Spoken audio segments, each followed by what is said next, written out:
чыгып алып сүйлөп атканда мага болушам деген Марат деген баланы милиция тепкилегенде аны болушабыз деп биз барганда ар жакта милициялар каптаганда ушул жерде Аслан Сартбаев деген мурунку учур азыркы Азия Ньюс газетинин баш редактору көз ошо атып аткан милициялардын бирөө сүрөткө тарсак бирөө мылтыгын тартып алганга аракет кылып чуркап жүрдүк эле да. Эми арадан 9 жыл өттү. Ал окуялардын бардыгы артта калды. Бирок токтой эме айтып кетпеди азыр. Апрель революциясы 6-сында башталган, 7-синде бүткөн депчи. Мен бул пикирге кошулбайт элем да. Апрель революциясы 6-сында башталып 7-синде бүтүп калган жок туугандар. Ал 24 март 2005 жылы башталып 2010 жыл 7 апрелде бүтпөдү. Бакиевдин бийлиги революциянын идеяларын урдап кетип, бийликти узурпациялап кетпеди. Анан ушул жерде туруп алып 2010 жылдын 17 мартында мен так эсимде ушул жерде ал кезде Бириккен элдик кыймыл деген болгон. Билесиздер да барыңыздар. Бек деген болгон. Ошол бектин башында мынау Алмазбек Шаршенович турган, Өмүрбек Текебаев, Роза Отунбаева, Темир Сариев окшогон кыргыздын бир топ тынчыкма жигиттер болгон. Азыр ошол бектер не болду? Бек деген жок азыр. Бек деген кеп болду, Ак үйдөн кеп болду, экөөсү зек болду. Текебаев менен Чотонов түрмөдө жатат. Туурабы? Туура. Азыркы бийликте биз кулатып түшкөн, биз кармашкан адамдар эмес, тескеринче Бакиевке жармашкан адамдар отурат. Азыркы өкмөттө бир дагы апрель революциясына катышкан адам жок. Жалаң жармашкандар отурат, кармашкандар эмес. Анан ошол 2010 жылы 17 мартта мен да ушул жерге чыгып сүйлөгөм. Элдин несі артық, эзели келген из артық, эрдин несі артық, элине кылган иш артық деп. Ошондо Роза Отунбаева сүйлөп, Бакиевдин бийлиги мамлекеттик түзүлүштү өзүнүн үй бүлөсүнө карата өзгөчтүрүп алганы, конституциялык реформаны токтоткула, Кыргыз Телеком түндүк электронду кайтаргыла, Исмаил Исаковду бошоткула.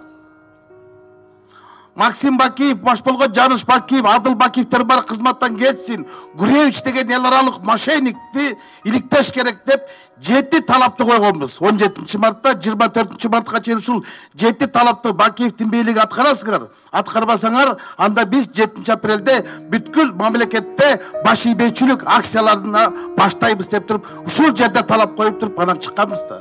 Туурабы?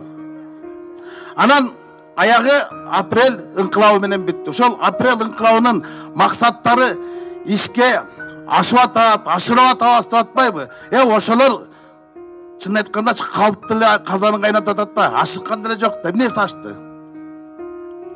Кимге көрдүң ошол апрель максаттар ашты деп? Апрель революциясын жокко чыгара турган кадамдар башталып атат, урматтуу туугандар. Бул өтө коркунучтуу. Мына апрель революциясы март революциясында болуп урдалып кетпеш керек.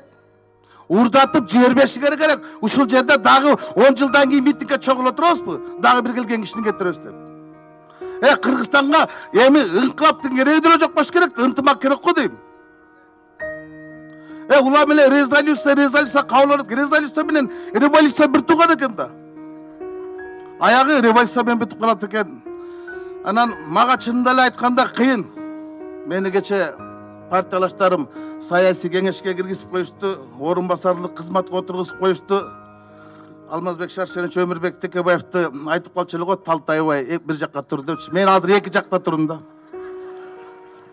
Бир бутум партияда, партиям оппозицияда, бир бутум фракцияда, фракциям коалицияда. Ителеп алдым да. Өзүмдү өзүм сындай албайм, өзүм каршы чыга албайм. Бирок калыстык сөзүмдү айтканга мен акым бар. Мен 7 апрель революциясынын баатыр каттары ошол баштан алып келген Бириккен элдик кыймылдын саясий кеңешинин мүчөсү катары, ошол окуялардын катышуучусу катары мен качан да болсун калыстыкты айтканга менин укугум бар. Туура, Алмазбек Шаршенович элден кечирим сурап жана жаңы келген келинде болуп отко кирип кетпедиби? Мага кыйын да. мага кыйын, анткени бул кишинин досу Сооронбай Шарипович менин да досум. Анан бул киши айтып атпайбы, мен деле ушу 6 жылдык мөөнөтүм ичинде бир топ жаңылып турум, жанымдагылар жаңылык айтпай эле, жаңылып айтыптыр депчи.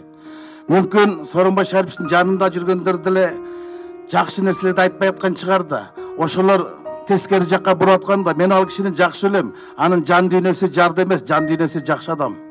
Анын биз тегерегин жанчылап, тегерегин тепкилесек бир бале чыгарып эле дейм да.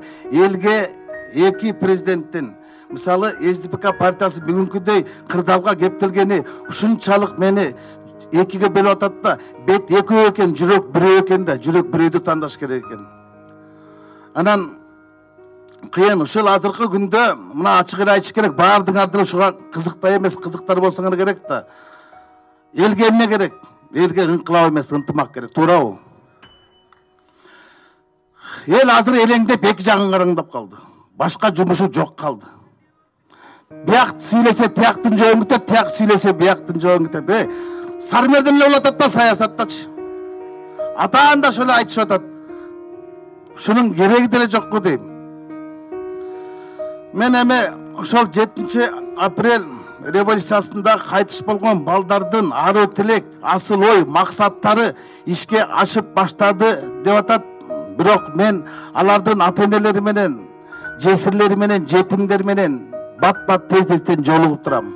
Алардын арманы айлыгы ичинде. Мисалы мен 2 күн мурун Таласта чоң жыйын болду, ошого катышып келдим да айттым, 7 апрель деп майрамын бердик, макамын бердик. Бирок чынын айтканда балдардын, батырлардын макамын берген жокпуз да. Аларга орден бериштин кереги жок. Алар кыргыз элине, кыргыз жерине жеңилдик алып келсе, эмнеге алардын үй бүлөсүнө бүгүнкү күнгө чейин жеңилдик берилбейди? Афган согушунун ардагерлери мени кечирип койгула. Силер аман калганыңар үчүн 6000 сомдон алат экенсиңер ай сайын. Кайтыш болгон балдардын жесирлери 3000 сомдон алат экен. Кана теңчилик? Кана теңчилик? Жанагы өкмөт түкүрүктүн акчасынан деле берсеңер болот эле го. Жок ошол. Эгерде ал балдар кыргыз элине, кыргыз тарыхына жеңилдик алып келген болсо, ал балдардын үй бүлөлөрүнө жеңилдик берилиш керек да. Бул тарыхтын талабы ушу да. Алар баатырбы? Анда баатырлар да барктайлы да. Эгер аларды биз баатырга албасак, апрелдин баркы болбой, азыркы бийликтин наркы болбойт, адилеттүүлүк болбойт. Дагы бир 10 жылдан кийин айтышы мүмкүн, Акаевге окшогон бирөөлөр 7 апрелде аңгилер менен баңгилер чыккан деп. Анда мен аңгинин бирөө болуп каламбы? Абайлап сүйлөштү. Ошон үчүн 7 апрелдин тарыхын так сакташыбыз керек, талаптарын так аткарыш керек. Ошондо болот ийгилик деген. Азыр бизде ийгилик болбой эле итчилик болуп атпайбы? Атантай Акбаров деген акын агабыздын жогорку кеңеште иштейт. Улуттук идеология деген ыры бар да. Ошондо бир сап бар. Кыргыздар бирин бири сатпаш керек. Мекеден мекенди ыйык сакташ керек. Халк үчүн күйгөн чыган жигиттерин касымдай кыйнап туруп атпаш керек. Bir Kırgız özünü eki bölbeş gerek. Kırgızlar bölügönden ölbeş gerek. Kırgızdı Kırgız gana saktap kalat. Ar Kırgız ata jurttu jölöş gerek deydi. Mına ideologiya. A bizde sayasatta satkınçılık, koğumda koşamatçılık. Üşütte otursak mamleketті öldürüyoruz. Men 2010 жылы ушул жерде сүйлөгөндө элди ачыгын айтайын, ыңкылапка чакыргам. Бүгүн мен баардыгыңыздарды ынтымакка чакырам. Ыңкылап биздин аң сезимибизде болсун. Биздин бийлик башындагылардын аң сезимде жүрөгүндө болсун, жүрөгүнүн тазалыгында болсун. Кыргызстанда экинчи ыңкылап болсо, ал жакшылыктын ыңкылабы болсун. Баардыгыңыздарга ийгилик.